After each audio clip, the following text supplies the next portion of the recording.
எந்த உறவுகளை நம்மளுக்கு அன்பும் சந்தோஷமும் கிடைக்குதோ அதே உறவுகள்ல துக்கமும் கோபமும் ஏற்படுது. ஸோ இதுதான் நம்ம இமோஷனல் ஸ்ட்ரெஸ் அப்படின்னு சொல்லுவோம். அது உணர்ச்சிகளாக வரக்கூடிய மன அழுத்தம். ஸோ மன அழுத்தம் நம்மளுக்கு உறவுகள்ல வரும்போது அது இமோஷனல் ஸ்ட்ரெஸ் அப்படின்னு நம்ம சொல்லுவோம். ஸோ முக்கியமா மன அழுத்தம் எப்ப வருது உறவுகள் அப்படின்னா, ஏதாவது ஒரு லாங் டைம் ரொம்ப நாளா நம்ம ஒரு பிரச்சனையை ஹேண்டில் பண்ணிட்டு இருக்கோம். அது உங்களுக்கும் இன்னொருத்தவங்களுக்கும் ஒர்க் அவுட் ஆக மாட்டேன்னு வச்சுக்கோங்களேன். அதை நீங்க எடுத்து சண்டை போட்டுட்டே இருக்கீங்க, இல்ல மனஸ்தாபங்கள் நிறைய வருது, உங்களை அவங்க புரிஞ்சுக்க மாட்டாங்க, நீங்க அவங்களை புரிஞ்சிக்கல, இல்ல உங்க 2 பேருக்கும் நிறைய சண்டை வருது, இல்ல மத்தவங்க உங்களை குறை சொல்லிக்கிட்டே இருக்காங்க. இதெல்லாம் என்ன ஆகும்னா மன அழுத்தம் வரும். இது வேலை இடத்துலயும் இருக்கலாம், வீட்லயும் இருக்கலாம், எங்க வேணா இருக்கலாம். எங்கெல்லாம் உறவுகள்லயே உணர்ச்சிகள் மூலமா நம்மளுக்கு மன அழுத்தம் வருதோ அப்ப நம்ம என்ன சொல்றோம், நம்ம சந்தோஷமா இருக்க முடியல, கோபம் வருது, அப்செட் ஆகுறோம், வெறுப்பு வருது, துக்கம் வருது, அழுகை வருது.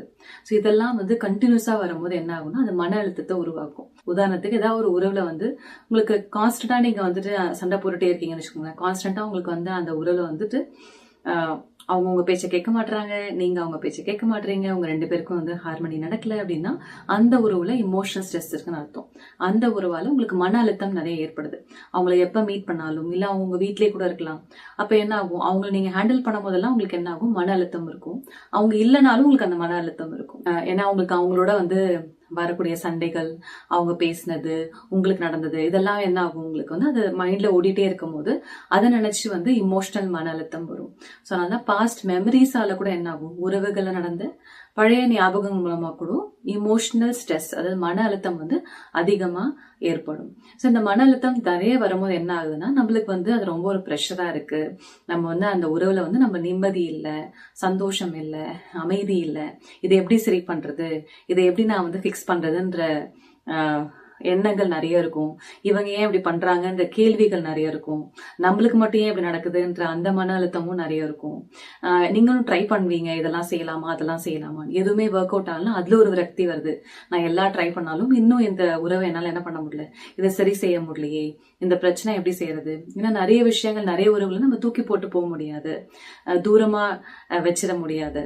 கூடவே தான் இருப்பாங்க, கூடவே தான் வேலை செய்யணும், அவங்க கூட வாழ்ந்துதான் நம்ம ஆக வேண்டிய சூழ்நிலையில நம்ம இருப்போம். ஸோ அப்ப மன அழுத்தம் இன்னும் ஜாஸ்தி ஆகுது. ஏன்னா அதுல எனக்கு சொல்யூஷன் எதுவும் கிடைக்கல, என்னால இதை உதறி தள்ளி போக முடியாது. அதான் சொல்லுவாங்கல்ல, மெல்லவும் முடியல முழுகவும் முடியல அப்படின்னு நிலை நிறைய இருக்கும். இக்கட்டான நிலைகள் நம்ம வாழ்க்கையில நிறைய இருக்கும். ஆனா அந்த மன அழுத்தத்தை நம்ம என்ன பண்றதுன்னு தான் இந்த வீடியோல நம்ம பார்க்க போறோம். ஸோ மன அழுத்தம் வருது அப்படின்னா நான் அது மேல ரொம்ப எனக்கு ஊனி இருக்குன்னு அர்த்தம். அதன் மேல ரொம்ப டிபெண்டா இருக்கேன். அவங்க கொடுக்குற அன்பு, அவங்க கொடுக்குற வார்த்தை, அவங்க கொடுக்கக்கூடிய அந்த அட்டென்ஷன் எனக்கு ரொம்ப தேவை. ஏன்னா இது முக்கியமான உறவுகளா கூட இருக்கலாம், அதனால இந்த தேவை தவறு கிடையாது.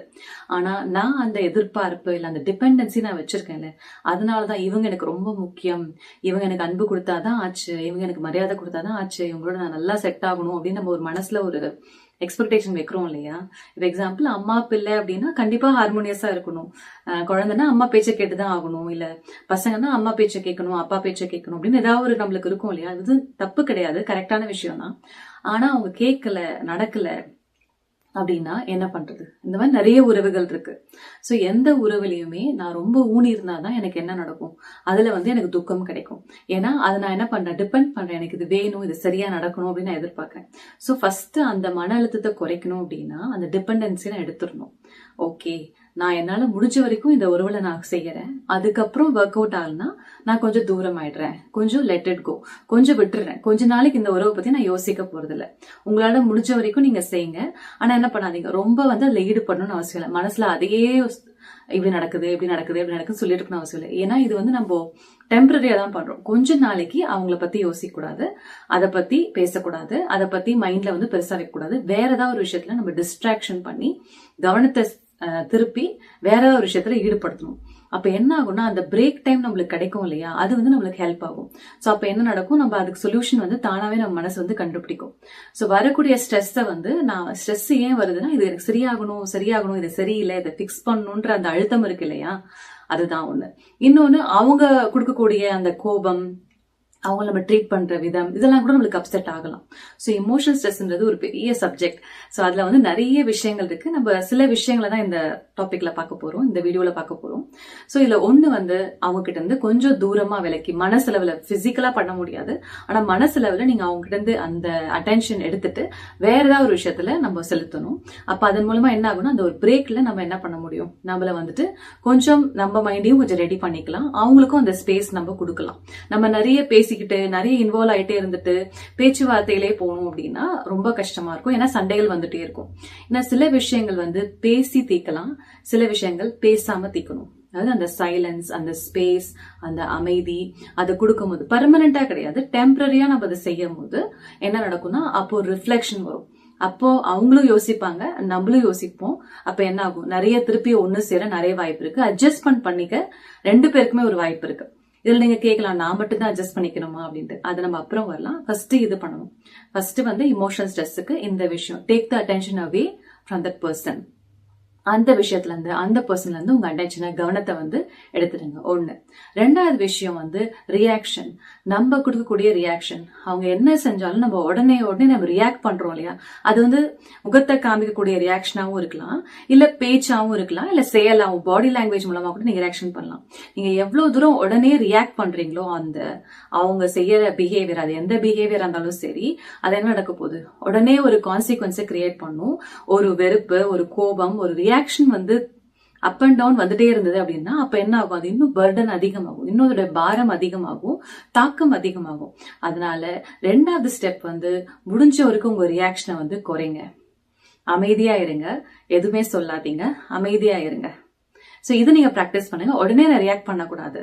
இன்னொன்னு, மூன்றாவது, அவங்க கிட்ட இருக்க நல்ல குணங்களை கொஞ்சம் பார்க்கணும். ஏன்னா ஒரு விஷயம் நம்ம பிரம்மகுமாரிஸ்ல எப்பவுமே சொல்றது என்னன்னா, இல்ல ஆன்மீகமா கூட நீங்க பாத்தீங்க அப்படின்னா, யாரையுமே நம்மளால மாத்த முடியாது. யாருடைய கேரக்டரையும், யாருடைய நேச்சரையும், பர்சனாலிட்டியும் நம்மளால மாத்த முடியாது.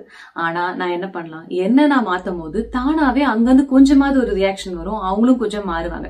உடனே மாறினாலும் ஈவென்ச்சுவலா மாறுவாங்க. நம்ம ஏன் இதை சொல்றோம் அப்படின்னா, நம்ம துக்கம் எடுத்துக்கூடாது, நம்ம கஷ்டப்படக்கூடாது. ஏன்னா மத்தவங்களுடைய பிஹேவியரால நான் துக்கம் எடுத்துட்டே இருந்தேன் அப்படின்னா என் உடம்பு தான் போகும், என்னோட மன அமைதி தான் போகும். சோ அதனால ஃபர்ஸ்ட் என்ன நான் ப்ரொடெக்ட் பண்ணிக்கிறதுக்காக நம்ம என்ன பண்றோம்னா, மூன்றாவது விஷயம், அவங்க கிட்ட இருக்க நல்ல குணங்களை நான் பார்த்து அதை நான் ஞாபகம் வச்சுக்கணும். இன்னொருத்தங்களை மாத்தணும் அப்படின்றத நான் வந்து என்ன பண்ணக்கூடாது, என்னுடைய குறிக்கோள் மற்றவங்களை மாத்துறது கிடையாது.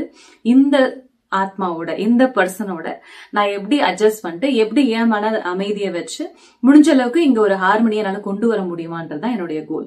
சோ இதுக்கு நான் கொஞ்சம் வந்து இன்னும் நான் வந்துட்டு அமைதியாகணுமா, இல்ல இன்னும் நான் சகிப்புத்தன்மையை கொண்டு வரணுமா, இல்ல மெதுவா இவங்களுக்கு நான் புரிய வைக்கணுமா, இல்ல இன்னும் கொஞ்சம் நான் சைலன்ஸா இருக்கணுமா, இல்ல அவங்களுக்கு டைம் கொடுக்கணுமா, இல்ல நான் எனக்கு டைம் எடுத்துக்கணுமா, இதெல்லாம் நம்ம என்ன பண்ணணும், இதை யோசிச்சு நம்ம பண்ணும் போது கண்டிப்பா அந்த நல்ல குணங்கள் நம்ம வந்து பார்க்கும்போது ஆட்டிடியூட் வந்து மாறும்.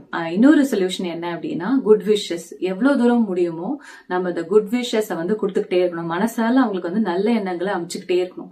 நம்ம வந்து கெட்ட எண்ணங்களை போய் நீங்க இப்படி பண்றீங்க, உங்களால இப்படி ஆயிடுச்சு, என்ன ஏன் புரிச்சிக்க மாட்டீங்க, எனக்கே இப்படி பண்றீங்க, ஏன் வந்து இப்படி நடக்கிறீங்க, ஏன் இவ்வளவு துக்கம் கொடுக்குறீங்க, நம்ம அந்த சோல் கிட்ட பேசிட்டே இருந்தோம்னு வச்சுக்கோங்க. அது யாரா இருந்தாலும் சரி, அந்த சோல் கிட்ட நம்ம பேசும்போது மனசால நம்ம நினைக்கிறோம்ல, இந்த மாதிரி நீங்க பண்ணிட்டாங்க அப்படின்னு நம்ம நினைக்கிறோம் இல்லையா, அது அவங்களுக்கு பேசி சேரும். அதனால நம்ம என்ன பண்ணோம், நல்லது நினைக்கிறோம், நல்ல நம்ம நேரா சொல்ல முடியாத விஷயங்களை மனசார அவங்களுக்கு சொல்லும் போது அந்த வைப்ரேஷன் கண்டிப்பா அவங்களுக்கு வந்து என்ன ஆகும், அந்த உறவுல இருக்கக்கூடிய அந்த கார்மிக் அக்கௌண்ட்ஸை செட்டில் பண்றதுக்கு நிறைய வாய்ப்பு இருக்கு. ஆனா இது எல்லாமே டைம் கன்சியூமிங், உடனே நடக்காது. கொஞ்சம் கொஞ்சமா நம்ம ட்ரை பண்ணலாம். இதெல்லாம் நம்ம ட்ரை பண்ணலாம். ஓம் சாந்தி.